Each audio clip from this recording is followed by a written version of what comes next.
Hello, this is Shalini. स्वागत है आपका हमारे चैनल मेटा एजुकेशन में। आप लोग की काफ़ी रिक्वेस्ट के बाद में हमने सोचा कि हम एमसीक्यूज का एक सीरीज शुरू करते हैं।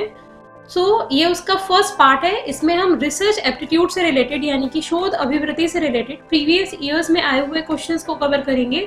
और ये जो वीडियोज हैं ये सीरीज पूरा आपके फर्स्ट पेपर के लिए इम्पॉर्टेंट है। और साथ में ऐसे स्टूडेंट्स जो एजुकेशन सब्जेक्ट के लिए स्टडी कर रहे हैं या जिनके कोर्स में रिसर्च मैथोलॉजी से रिलेटेड क्वेश्चंस पूछे जाते हैं, उन सभी के लिए ये वीडियोस बहुत इंपॉर्टेंट है। तो आप ध्यान से इसको देखिएगा।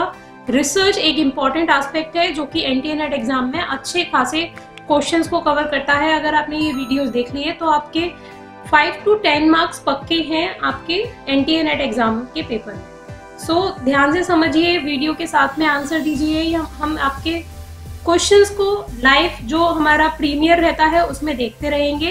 तो जैसे जैसे हमारे क्वेश्चंस हम पूछते जा रहे हैं वैसे वैसे आप उनके आंसर देते जाइए। अगर आपको हमारे इन वीडियो से रिलेटेड एमसीक्यूज को अलग से करना है या कोर्सेज को ज्वाइन करना है, आप हमारी metaeducation.co.in वेबसाइट से जुड़ सकते हैं।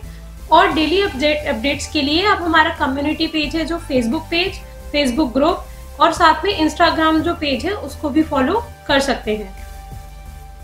स्टार्ट करते हैं। आपको बस करना क्या है, आपको आंसर देने हैं। जैसे क्वेश्चन नंबर 1 है तो आपको 1 लिखना है और उसके साथ में A, B या C कौन सा ऑप्शन करेक्ट है वो लिखना है। स्टार्ट करते हैं। First question is the research which is exploring new facts through the study of the past is called. उस शोध को जो अतीत के अध्ययन द्वारा नए तथ्यों की खोज करती है क्या कहते हैं। आपका टाइम शुरू होता है अब। फर्स्ट है philosophical research, second historical research, C है मैथोलॉजिकल रिसर्च एंड डी है कंटेंट एनालिसिस।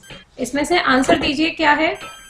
चलिए, इसका जो आंसर है करेक्ट वो है हिस्टोरिकल रिसर्च या ऐतिहासिक शोध।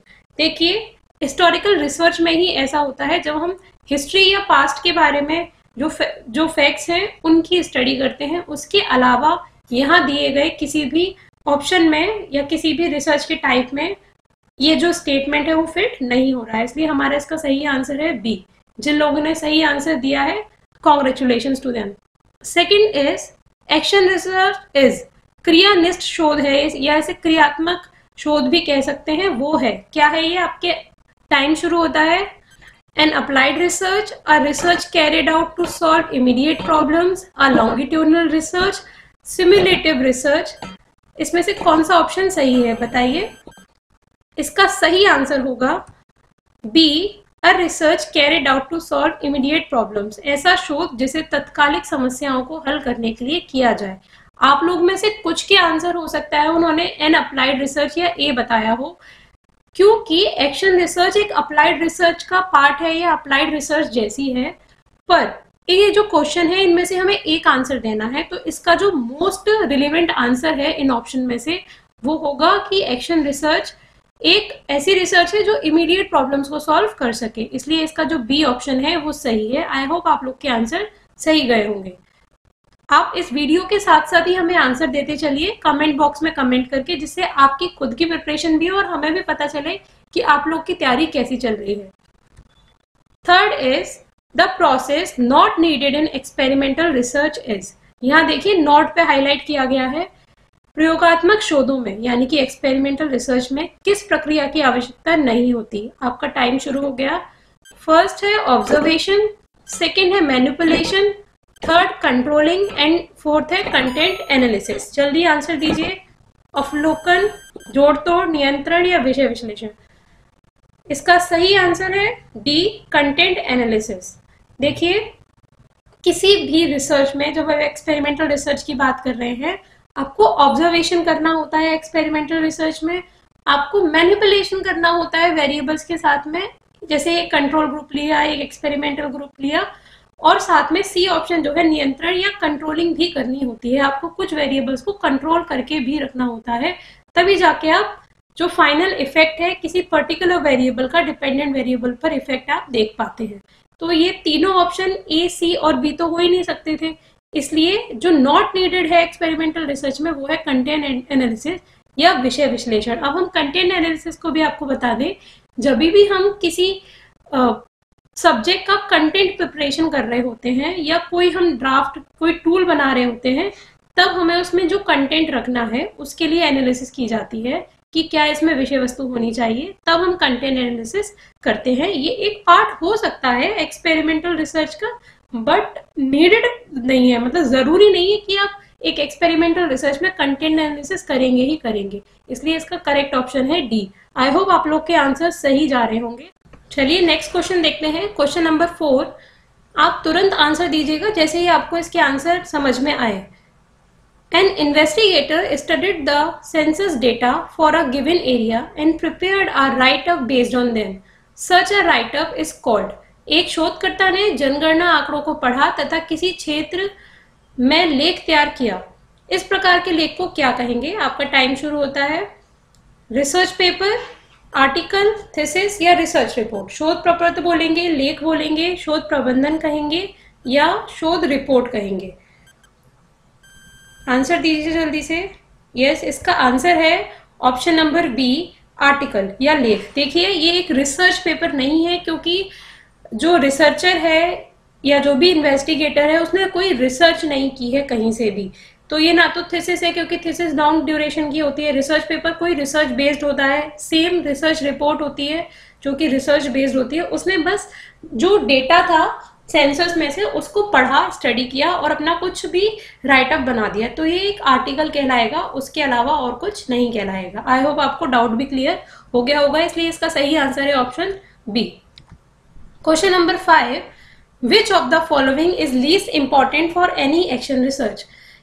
निम्न में से कौन सा क्रियात्मक अनुसंधान में सबसे कम महत्वपूर्ण है? जब भी हम एक्शन रिसर्च की बात कर रहे हैं तो कौन सा सबसे कम महत्वपूर्ण है? आपका टाइम शुरू हो गया है। फर्स्ट है क्वांटिटेटिव डेटा कलेक्शन, सेकंड है क्वालिटेटिव कंटेंट एनालिसिस, सी है ट्रायंगुलेशन एंड डी है रिफ्लेक्शन। सही आंसर बताइए जी। इसका सही आंसर है ऑप्शन डी, रिफ्लेक्शन। देखिए जब भी हम एक्शन रिसर्च कर रहे हैं हमें क्वांटिटेटिव डेटा भी चाहिए होता है, क्वालिटेटिव डेटा भी चाहिए होता है, क्वालिटेटिव कंटेंट एनालिसिस भी हम करते हैं और ट्रायंगुलेशन भी करते हैं। ट्रायंगुलेशन हमने आपको पिछली वीडियोस में बताया है कि जब हम एक ही टाइप के कंस्ट्रक्ट को डिफरेंट तरीके से या एक ही टाइप के फिनोमिना को डिफरेंट तरीके से क्वेश्चन के थ्रू या इंटरव्यू के थ्रू उसको पता करने का ट्राई करते हैं, एक ही कॉन्सेप्ट को या एक ही तथ्य को, तब हम ट्रायंगुलेशन करते हैं। मतलब डेटा का डिफरेंट तरीके से हमें नॉलेज हो जाए, वो ट्रायंगुलेशन कहलाता है। तो एक्शन रिसर्च में ऐसा करते हैं, ठीक है। क्वालिटेटिव क्वांटिटेटिव दोनों चीजें चाहिए होती हैं। तो इसका सही आंसर जो होगा वो होगा रिफ्लेक्शन या परावर्तन। रिफ्लेक्शन की कोई जरूरत नहीं होती एक्शन रिसर्च में। आई होप आपके डाउट्स क्लियर हो गए होंगे और आपका आंसर भी सही गया होगा। नेक्स्ट क्वेश्चन है question number 6, normal probability curve should be. जो एक सामान्य प्रायिक वक्र रेखा है वो कैसी होनी चाहिए? टाइम शुरू हो गया है आपका। फर्स्ट है पॉजिटिवली स्क्यूड, सकारात्मक रूप से विषम, सेकंड है नेगेटिवली स्क्यूड, नकारात्मक रूप से विषम, सी है लेप्टोकर्टिक एंड डी है जीरो स्क्यूड। इसका सही आंसर बताइए। यस, इसका सही आंसर है जीरो स्क्यूड। देखिए पॉजिटिवली स्क्यूनेस या नेगेटिव स्क्यूनेस या लेप्टोकर्टिक स्क्यूड, ये सारे वो कंडीशंस हैं जब एक नॉर्मल प्रोबेबिलिटी कर्व अपनी सामान्य स्थिति से इधर उधर हो जाता है। और नॉर्मल प्रोबेबिलिटी कर्व की जो सामान्य स्थिति है वो है बेल शेप्ड। इसे बेल शेप्ड कर्व भी कहा जाता है। और बेल शेप्ड कर्व तभी होता है जब उसमें कोई भी स्क्यूनेस नहीं होती है, ना ही वो उसकी जो कर्टसिस होती है वो जो एक नॉर्मल नंबर है वो उसमें रहता है, 0.263 समथिंग नंबर है। अगर कर्टसिस उतनी है तब आप उसे नॉर्मल प्रोबेबिलिटी कर्व बोलेंगे। आई होप आपका आंसर जो है जीरो स्क्यूड वो सही गया होगा। क्वेश्चन नंबर 7, आप इस वीडियो के साथ में ही आंसर दीजिए, हमें जल्दी जल्दी जो लोग आंसर नहीं दे रहे हैं। फर्स्ट है what is the purpose of reviewing the related literature for conducting an action research. क्रियात्मक अनुसंधान में संबंधित साहित्य के अवलोकन का क्या उद्देश्य है? आपका टाइम शुरू हो गया है। First, to determine the contribution of the study to scientific literature, to clarify the design of the study, to identify the effective ideas and practices, to ascertain whether the study is quantitative or qualitative. Yes, आपका time finish हो गया है, जल्दी बताइए इसका answer क्या है। इसका करेक्ट आंसर है ऑप्शन सी, प्रभावी विचारों तथा क्रियाकलापों की पहचान करना, to identify the effective ideas and practices. I hope आप लोग को समझ में आया होगा कि इसका ये आंसर क्यों है। Question number 8, manipulation is always a part of. Manipulation या जोड़ तोड़ सदैव किसका भाग होता है? टाइम आपका शुरू हो गया है। फर्स्ट है historical research, second fundamental research, third descriptive research and fourth experimental research. इसमें से किसका पार्ट है मैनिपुलेशन? इसका आंसर है एक्सपेरिमेंटल रिसर्च या प्रयोगात्मक शोध। इसी में हम वेरिएबल्स को मैनिपुलेट करते हैं किसी वेरिएबल का दूसरे वेरिएबल पर इफेक्ट देखने के लिए। Question number 9, a doctor studied the relative effectiveness of 2 drugs of dengue fever, his research would be classified as. एक चिकित्सक ने डेंगू बुखार की 2 औषधियों की सापेक्षिक प्रभावशीलता का अध्ययन किया, उसके शोध को वर्गीकृत किया जाएगा। कैसे वर्गीकृत किया जाएगा? समय आपका शुरू हो गया है, बताइए। फर्स्ट है डिस्क्रिप्टिव सर्वे में, एक्सपेरिमेंटल रिसर्च में, केस स्टडी में या इथनोग्राफी में? यस, आंसर्स दीजिए जल्दी से। इसका जो करेक्ट आंसर है वो होगा ऑप्शन बी, एक्सपेरिमेंटल रिसर्च या प्रयोगात्मक शोध के रूप में, क्योंकि वो टेस्ट करके देख रहा है, वो एक्सपेरिमेंट करके देख रहा है उन ड्रग्स का कि उसका इफेक्टिवनेस जो पेशेंट पर है उन पर कितनी है या नहीं है, तो इसलिए ये हमारी एक्सपेरिमेंटल रिसर्च के अंतर्गत आएगी। आई होप आप लोग के आंसर सही जा रहे होंगे और आप साथ में वीडियो के आंसर्स देते चल रहे होंगे। नेक्स्ट है the term phenomenology is associated with the process of. ये हमारा 10th क्वेश्चन है। दृश्य प्रपंच शास्त्र या फिनोमिनोलॉजी शब्द निम्नलिखित की प्रक्रिया से संबंधित है। इनमें से किस में आता है वो? आपका टाइम शुरू होता है। फर्स्ट है क्वालिटेटिव रिसर्च, सेकंड है एनालिसिस ऑफ वेरिएंस, थर्ड है कोरिलेशनल स्टडी एंड लास्ट है प्रोबेबिलिटी सैम्पलिंग। आंसर दीजिए जल्दी से। इसका जो सही आंसर है वो होगा क्वालिटेटिव रिसर्च या गुणात्मक शोध। जो फिनोमिनोलॉजी है वो हमारा एक टाइप ऑफ क्वालिटेटिव रिसर्च है या गुणात्मक शोध का एक प्रकार है या उससे रिलेटेड है, इसलिए इसका सही आंसर जो होगा वो होगा ए, गुणात्मक शोध या क्वालिटेटिव रिसर्च। आई होप आपके आंसर सही होंगे। Next is question number 11, which of the following phrase is not relevant to describe the meaning of research as a process. एक प्रक्रिया के रूप में शोध का अर्थ स्पष्ट करने के लिए निम्नलिखित सूक्तियों में से कौन सी प्रासंगिक नहीं है? आपका टाइम शुरू हो गया है। फर्स्ट है सिस्टमैटिक एक्टिविटी नहीं होती है रिसर्च में, सेकंड है ऑब्जेक्टिव ऑब्जर्वेशन, थर्ड है trial and error and fourth है प्रॉब्लम सॉल्विंग। सही आंसर दीजिए जल्दी से। यस, इसका जो करेक्ट आंसर है वो है ऑप्शन डी, प्रॉब्लम सॉल्विंग या समस्या समाधान। अब ये आंसर कैसे है वो आप समझिए। यहाँ ये क्या कह रहे हैं, which of the following phrase is not relevant to describe the meaning of research as a process. जब हम प्रोसेस की बात करते, जब हम रिसर्च की बात करते हैं तो रिसर्च को प्रोसेस एंड प्रोडक्ट दोनों के रूप में देखा जाता है, ठीक। तो इनमें से ऐसी कौन सी चीज है जो उसको एज अ प्रोसेस नहीं बता रही है? अब अगर हम सिस्टमेटिक एक्टिविटी या क्रमबद्ध क्रिया की बात करें तो क्रमबद्ध क्रिया में ऑब्वियस है आपको कोई प्रोसेस दिखाई दे रहा है, ठीक है। रिसर्च में प्रोसेस होता है, सिस्टमेटिक एक्टिविटी होती है, तो ये प्रोसेस है। सेकंड ऑब्जेक्टिव ऑब्जर्वेशन, वस्तुनिष्ठ अवलोकन, ये भी हमारा एक प्रक्रिया है, ठीक है, ऑब्जर्वेशन कर रहे हैं हम। थर्ड है ट्रायल एंड एरर, प्रयोग एवं त्रुटि, ये भी हमारा एक प्रोसेस का पार्ट है। हर रिसर्च में हम ट्रायल एंड एरर करके ट्रायल एंड एरर वाला चीज रहती है, बट जब हम प्रॉब्लम सॉल्विंग की बात कर रहे हैं तो वो हमारा कहीं ना कहीं उसके आउटपुट से रिलेटेड है कि प्रॉब्लम हमारी सॉल्व हो जाए, ठीक। तो ये हमारी एक्टिविटी कम है, ये आउटपुट ज्यादा है, प्रोसेस नहीं है, ये आउटपुट ज्यादा है, इसलिए इसका सही आंसर होगा डी। अगर आपको फिर भी इन आंसर्स में जो भी हम आपको सही आंसर्स बता रहे हैं कोई डाउट लगता है, आप बिल्कुल निडर होके हमारे को बता सकते हैं कि मैम इसका सही आंसर ये है, बट आपको हमारे को प्रूफ भी सेंड करना होगा कि हाँ इसका ये आंसर सही क्यों है। प्रूफ से मतलब आपको पूरा लॉजिकल हमें आंसर बताना होगा कि इसका अगर कोई दूसरा आंसर है तो वो क्यों है। ये हर क्वेश्चन के लिए है, ठीक। चलिए नेक्स्ट क्वेश्चन की तरफ चलते हैं। Question number 12, action research means, क्रियान्वित शोध का भाव है। आपका टाइम शुरू हो गया है। A longitudinal research, an applied research, a research initiated to solve immediate problems and last a research with socio economic objective. इसमें से कौन सा आंसर सही है, जल्दी बताइए।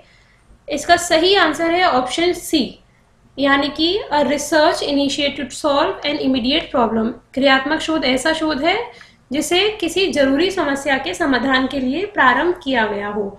जरूरी समस्या वो भी जो लोकल लेवल पर आपकी प्रॉब्लम है उसको सॉल्व करने के लिए जब आप रिसर्च करते हैं वो आपकी एक्शन रिसर्च कहलाती है। ये वैसे भी रिपीटेड क्वेश्चन था, आई होप आपके आंसर सही गए होंगे। Question number 13 is research is, शोध है। रिसर्च क्या है बताइए, आंसर दीजिए, टाइम शुरू हो गया है। First, searching again and again, बार बार खोज करना। दूसरा, finding solution of any problem. Third, working in a scientific way to search for truth of any problem. And fourth is none of the above. जल्दी आंसर दीजिए। Correct answer है option C, किसी समस्या के संबंध में वैज्ञानिक ढंग से सत्य को ढूंढने के लिए कार्य करना। Working in a scientific way to search for truth of any problem. I hope आपका आंसर इसका भी सही गया होगा और आप इस वीडियो के साथ साथ आंसर्स दे रहे होंगे। क्वेश्चन नंबर 14 है, a common test in research demands much priority on. किसी भी अनुसंधान या अन्वेषण में एक सामान्य परीक्षण में प्राथमिकता दी जाती है। ये कंस्ट्रक्शन ऑफ टूल से रिलेटेड क्वेश्चन है। आंसर बताइए, इसका आंसर क्या होगा। फर्स्ट है reliability, second usability, third objectivity and fourth है ऑल ऑफ द अबव। इसमें से किसको ज्यादा प्रायिकता या प्राथमिकता दी जाती है। सही आंसर है इसका option D, all of the above. क्योंकि कोई भी कॉमन टेस्ट जब हम बनाते हैं, it should be reliable, it should be usable and it should be objective. उस पर विश्वसनीयता होनी चाहिए, वो प्रयोग में आने लायक होना चाहिए और उसमें वस्तुनिष्ठता भी होनी चाहिए, नहीं तो उस टेस्ट को बनाने का कोई फायदा नहीं है। आई होप आपके आंसर सही जा रहे होंगे, इसका भी आंसर सही गया होगा। नेक्स्ट क्वेश्चन है question number 15, which of the following is the first step in starting the research process. निम्नलिखित में से शोध प्रक्रिया प्रारंभ करने का प्रथम चरण कौन सा है। आपका टाइम शुरू होता है। फर्स्ट है searching source of information to locate problem, B is survey of related literature, C is identification of problem and D searching for solution to the problem. सही आंसर बताइए। सही आंसर है इसका सी, समस्या की पहचान करना। देखिए, जब भी हम कोई रिसर्च शुरू करते हैं तो उसका हमारा सबसे पहला स्टेप ही होता है आइडेंटिफिकेशन ऑफ प्रॉब्लम। जब हमने आपको वीडियो में भी बताया था स्टेप्स ऑफ अ रिसर्च, उसमें भी आपको पूरा बताया है कि उसके स्टेप्स क्या रहते हैं किसी भी रिसर्च के। आई होप आपको आज का वीडियो समझ में आया होगा। ये हमने बहुत मेहनत से एमसीक्यूज कलेक्ट करके आपके लिए वीडियोस बनाए हैं। अगर आप इस सीरीज को कंटिन्यू रखना चाहते हैं तो आपको एक काम करना होगा कि इस वीडियो को अपने जो भी कॉन्टेक्ट्स हैं, जो लोग स्टूडेंट्स इसको पढ़ते हैं या जिनको इसकी ज़रूरत है, उन तक शेयर करेंगे, डिफरेंट ग्रुप्स में शेयर करेंगे, जिससे कि इस वीडियो की पहुंच ज़्यादा लोगों तक हो पाए। तभी हम अपने आगे वाले जो वीडियोस हैं उस सीरीज़ को इस पूरे वीक तक चलाएंगे। जब तक आपके एग्ज़ाम नहीं होता है तब तक एमसीक्यू सीरीज़ हमारा चलता रहेगा। अदरवाइज हमें इस सीरीज़ को स्टॉप करना होगा, क्योंकि कम व्यूअर्स होंगे तो इतना मेहनत हम नहीं करेंगे। कुछ लोगों के लिए इतनी मेहनत करना यूजलेस रहेगा, बट अगर व्यूअर्स ज़्यादा होंगे इन वीडियोस के, वो भी प्राइम टाइम में, जब हम प्राइमर इसका चल रहा होगा उस समय व्यूअर्स ज़्यादा होंगे, तभी हम ये वीडियोस बनाएंगे। तो आपको करना क्या है, इस वीडियोस को शेयर कीजिए अपने फ्रेंड्स को, जिससे कि वो देखें, लाइक करें और आगे शेयर करें, तभी हम ये वीडियोस कंटिन्यू कर पाएंगे। ये हमारे 15 क्वेश्चन थे। नेक्स्ट 15 क्वेश्चन आपको अगले वीडियो में मिलेंगे। जल्दी से हमें कमेंट करके बताइए कि आपके आउट ऑफ 15 आज के वीडियो में कितने स्कोर रहे, जिससे कि आपको आपका स्कोर पता चल पाए, आपको पता चल पाए आप औरों के साथ में कहाँ स्टैंड करते हैं और आपको मोटिवेशन मिले और ज़्यादा मेहनत करने का और ज़्यादा पढ़ाई करने का। अगर आपको ये वीडियो पसंद आया हो, then like this video, share with your friends and subscribe our channel. Thank you and have a nice day.